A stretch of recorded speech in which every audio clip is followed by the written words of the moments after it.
NetEase announces a partnership renewal with Blizzard Entertainment. Oh yeah, World of Warcraft's coming back to China. Blizzard Entertainment and NetEase have renewed an agreement to bring the beloved titles back to China. Microsoft Gaming and NetEase enter a broader collaboration. This is even a bigger deal than it was before. Blizzard titles will all be returning to mainland China beginning summer of 2024. After continuing discussions over the past year, both Blizzard Entertainment and NetEase are thrilled to align on a path forward to once again support players in mainland China and are proud to reaffirm their commitment to delivering exceptional gaming experiences. This renewal includes World of Warcraft, Hearthstone, and other titles like Overwatch, Diablo, and StarCraft. So it's a big deal. 15 years of past collaborations. A lot of players are going to finally get back into WoW. I can't imagine. Imagine you had a WoW character and you were just playing the game and then all of a sudden it was gone for a year. They've lost it, remember, just before the launch of Dragonflight. What has it been now? Almost 2 years? Almost 2 years of no WoW. Ooh, they got to be itching and scratching to get back in. Yeah, separately, Microsoft Gaming and NetEase have also entered into an agreement to explore bringing new NetEase titles to Xbox consoles and platforms. So this goes even further beyond what was previously the agreement between Blizzard. It was back then was Blizzard, Activision, and NetEase. Now it's Microsoft and NetEase. So I think it's all but confirmed at this point. The major problem and the reason for the fallout between NetEase and what was Activision Blizzard was a good old Bobby Boy Kotick. Yeah, Bobby Kotick was clearly the problem. If you remember, he had a big-time ego issue negotiating with the Chinese. He was pissed off at them because he felt like they weren't listening. They weren't taking, he was making demands. And Bobby's used to, threatening people's lives, making demands and getting what he wanted. And yeah, the asshole, exactly. And it looks like he didn't like the fact that he was going to have to settle with NetEase, so he just kind of screwed over the entire Chinese player base. What does this mean going forward? Well, we already know. I mean, those 7.1 million subs that we saw just the other day obviously did not include China because they were not sub, right? So going forward, this is going to be a big boom for the player base. Obviously, China coming in.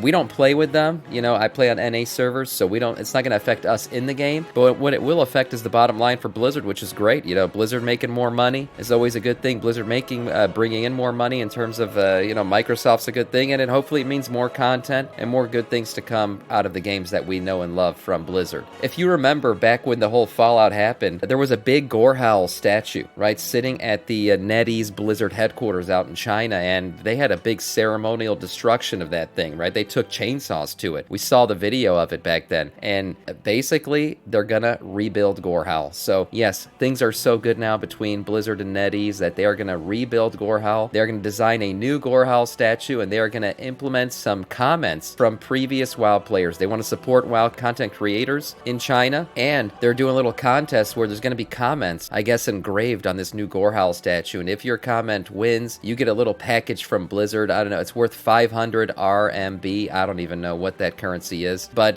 yeah, they're going to get a little gift from Blizzard, and your comment is going to be put on the Goral statue. I think for us, Americans, Australians, Canadians, wherever you are in the stream right now, your comments will not be eligible. I think this is going to be mostly Chinese players. You read that Bobby wants to buy TikTok. Yeah, I mean, those are, the joining of forces of two evil forces coming together, right? Yeah, TikTok dances and Bobby Kotick. I mean, I can't imagine what could go better together than that.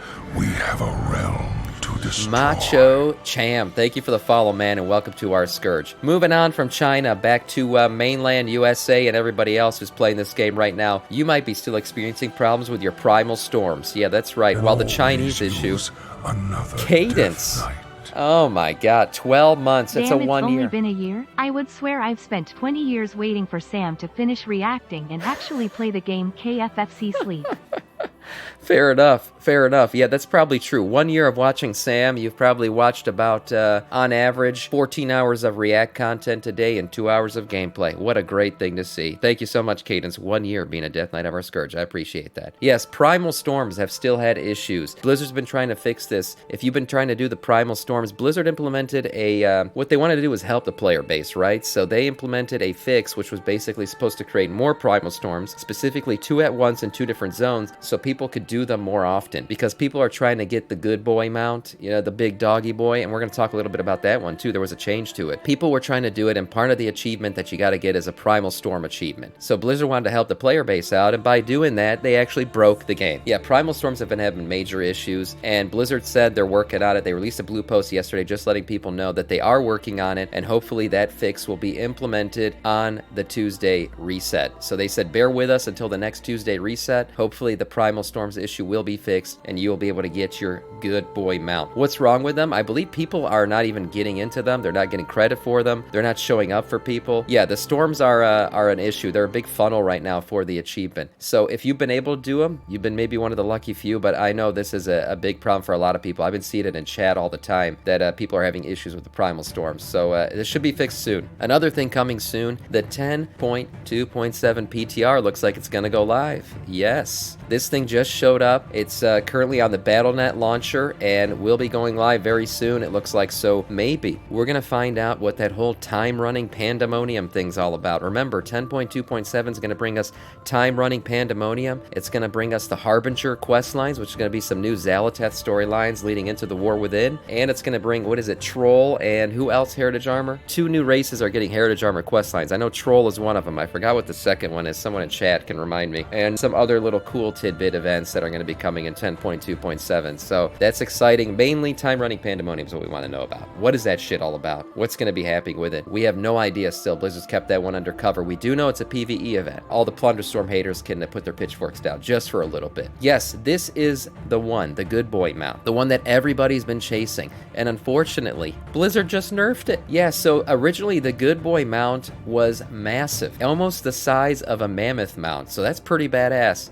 It has been significantly nerfed in terms of size. So it looks like now it's more the size of a cat. So whatever, like if you have a saber-tooth mount or the lion mount, you know, the Alliance lion, it looks like it's more that size now. Whereas before it was the size of what was like a mammoth mount. I don't know why Blizzard did this. You know, everybody knows bigger is better. Unfortunately, they did nerf it. So if you take out your big boy today, or I should say your good boy, he's going to be a little bit smaller. Yeah, so he's just a good child now. I don't know how else to say that, but yes, the good boy did get nerfed in size. Looking at DPS one more time. Yeah, that's what she said. Looking at DPS for what might be the last time before Season 4 here. We're going to check out the charts and see where everybody ranks going in to Season 4. Let's look at overall damage, and yes, Sub-Titty Rogue has been overtaken by the Frost DK. Yeah, look at the DKs, man. What a time to play DK. Look at that. Frost and Unholy, they are sandwiching Sub-Titty Rogues. They're at the top. Sub-Titty has basically been at the top for almost all of Season 3 if you've been checking these charts often. Frost just passed him by. We got Retribution Paladin coming up the rear as they usually like to do. Outlaw Rogue, Fury Warrior, Elemental Shaman, and then we got the Mages sandwiching another warriors. So right now, of course, we've seen it in game. You've probably noticed it. Death Knights, Paladins, and Warriors have been popping off, right? They got the Legendary, and that's usually what you see is a lot of people start playing. I mean, what was it? Just last week, we put together a raid, 30-man raid for Mutrasil Heroic, cleared that shit easy. 15 of our 30-man raid were Paladins. So, yeah, between Holy, Tanks, and